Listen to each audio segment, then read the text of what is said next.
ఐఐటీలో triple ఐటీలో BTech చేయాలనేది మీ డ్రీమా? అయితే ఇది ఇండియాలో ఒకే ఒక యూనివర్సిటీ వల్ల సాధ్యం. అదే జేకే లక్ష్మీపతి యూనివర్సిటీ. ఇప్పుడే సంప్రదించండి.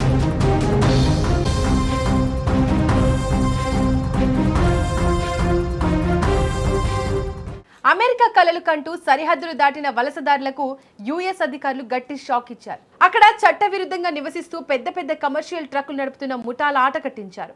అమెరికాలో ఈ మధ్య కాలంలో ఇమ్మిగ్రేషన్ నిబంధనలు ఎంత కఠినంగా మారుతున్నాయో చెప్పేందుకు ఈ ఘటనే ఒక పెద్ద ఉదాహరణగా నిలిచింది. ఒకేసారి 30 మంది భారతీయ డ్రైవర్లు అధికారులకు దొరికిపోవడం ఇప్పుడు తీవ్ర కలకలం రేపుతోంది. అమెరికా ఆర్థిక వ్యవస్థకు గుండెకాయ లాంటి రవాణా రంగంలో జరుగుతున్న అక్రమాలను అడ్డుకునేందుకు ఫెడరల్ ఏజెన్సీలు రంగంలోకి దిగాయి. యుఎస్ బోర్డర్ పెట్రోల్ ఏజెంట్లు అరిజోనా ప్రాంతంలో అత్యంత రహస్యంగా ఒక ప్రత్యేకమైన ఆపరేషన్ నిర్వహించారు. దీనికి ఆపరేషన్ చెక్మేట్ అని పేరు పెట్టారు. అరిజోనాలోని యూమా సెక్టార్ పరిధిలో ఉన్న హైవేలపై మే 11 నుంచి 15వ తేదీ వరకు 5 రోజుల పాటు ఈ తనిఖీలు సుదీర్ఘంగా సాగాయి. ఈ ఆపరేషన్లో భాగంగా రహదారిపై వెళ్తున్న భారీ కమర్షియల్ వాహనాలను, సెమీ ట్రక్కులను అధికారులు జల్లెడ పట్టారు. ఈ క్రమంలోనే అమెరికాలో ఎలాంటి చట్టబద్ధమైన అనుమతులు లేకుండా నివసిస్తున్న మొత్తం 52 మందిని అధికారులు అదుపులోకి తీసుకున్నారు. వీరిలో 36 మంది డ్రైవర్లుగా పనిచేస్తూ రెడ్ హ్యాండెడ్గా దొరికిపోయారు. ఆశ్చర్యకరమైన విషయం ఏమిటంటే ఆ 36 మందిలో 30 మంది కేవలం భారత పౌరులే ఉన్నట్లు అధికారులు అధికారికంగా గుర్తించారు. మిగిలిన 6 మెక్సికో, ఎల్ సాల్వడార్, రష్యాలకు చెందిన వారిగా తేలింది.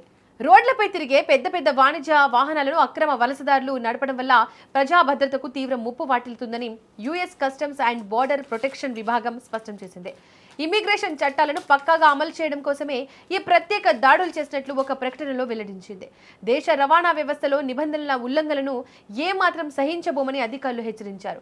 పట్టుబడిన డ్రైవర్ల వద్ద ఉన్న ఎంప్లాయ్మెంట్ డాక్యుమెంట్లను పరిశీలించగా అవి వారి చట్టబద్ధమైన వీసా హోదాకు అస్సలు సరిపోలడం లేదు. నకిలీ పత్రాలతో లేదా గడువు ముగిసిన వీసాలతో వీరంతా ఇక్కడ డ్రైవర్లుగా చలామణి అవుతున్నట్లు దర్యాప్తులో తేలింది. ఇటీవల కాలంలో అమెరికాలో అక్రమ వలసలపై నిఘా వర్గాలు మరింతగా కఠినంగా వ్యవహరిస్తున్నాయి. ముఖ్యంగా ఫెడరల్ పాలసీలలో వచ్చిన మార్పుల వల్ల కమర్షియల్ లైసెన్సులు ఉన్న వారిపై వీసా గడువు ముగిసినా అక్కడే ఉండిపోతున్న వారిపై నిరంతర నిఘా పెంచారు. గత కొన్ని నెలలుగా జరుగుతున్న ఇటువంటి ఆపరేషన్లలో వరుసగా భారతీయులు పట్టుబడుతుండడం ఆందోళన కలిగిస్తోంది. ట్రక్కింగ్ పరిశ్రమలో భారీగా సంపాదించవచ్చనే ఆశతో చాలా మంది ఏజెంట్లను నమ్మి ఇలాంటి అక్రమ మార్గాలను ఎంచుకుంటున్నారు.